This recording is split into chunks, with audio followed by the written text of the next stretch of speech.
CNG স্টেশনে ঘন্টার পর ঘন্টা যানবাহনের দীর্ঘ সারি, চুলায় নামমাত্র গ্যাস, আর শত শত কারখানায় উৎপাদন প্রায় বন্ধ।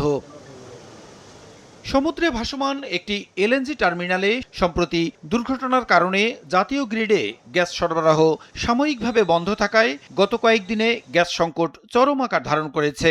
দৈনিক ৩৮০ কোটি ঘনফুট চাহিদার বিপরীতে বর্তমানে সরবরাহ নেমে এসেছে ২৭০ কোটি ঘনফুটে। এতে শিল্প খাতে এখন চরম বিপর্যয়। এ অবস্থায় এলএনজি টার্মিনালে ত্রুটি মেরামতে আরও এক সপ্তাহ সময় লাগতে পারে বলে সোমবার জানান বিদ্যুৎ ও জ্বালানি প্রতিমন্ত্রী। একদিনের ব্যবধানে মঙ্গলবার সচিবালয়ে জরুরি ব্রিফিংয়ে জ্বালানি প্রতিমন্ত্রী জানান, গ্যাস সংকট দূর করতে মালয়েশিয়ার প্রধানমন্ত্রীর সহযোগিতা চেয়ে চিঠি দিয়েছেন প্রধানমন্ত্রী তারেক রহমান। এলএনজি আমদানি সহ যে কোনো ধরনের সহযোগিতা পাওয়ার ক্ষেত্রে মালয়েশিয়া দ্রুততম সময়ে সাড়া দেবেন বলে আশা প্রতিমন্ত্রীর।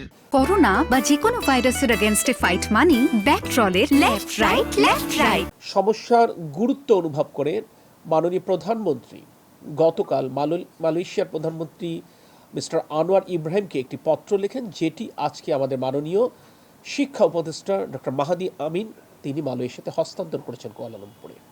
মাননীয় প্রধানমন্ত্রী তারেক রহমান মালয়েশিয়ার প্রধানমন্ত্রী জনাব আনোয়ার ইব্রাহিমের সাথে ফোনে কথা বলেছেন।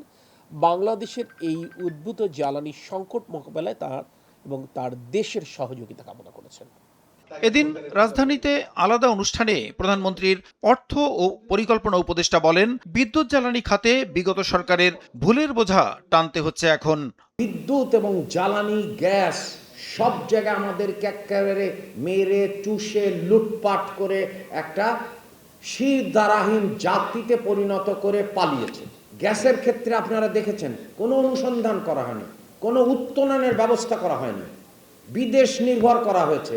বিগত সময়ে গ্যাসের অনুসন্ধান ও উত্তোলনে প্রয়োজনীয় উদ্যোগ না নিয়ে দেশকে বিদেশ নির্ভর করে তোলা হয়েছে বলেও মন্তব্য করেন প্রধানমন্ত্রীর অর্থ উপদেষ্টা। যে কোনো সময়ের প্রসূন আশিস, সময় সংবাদ, ঢাকা। এবং এটাই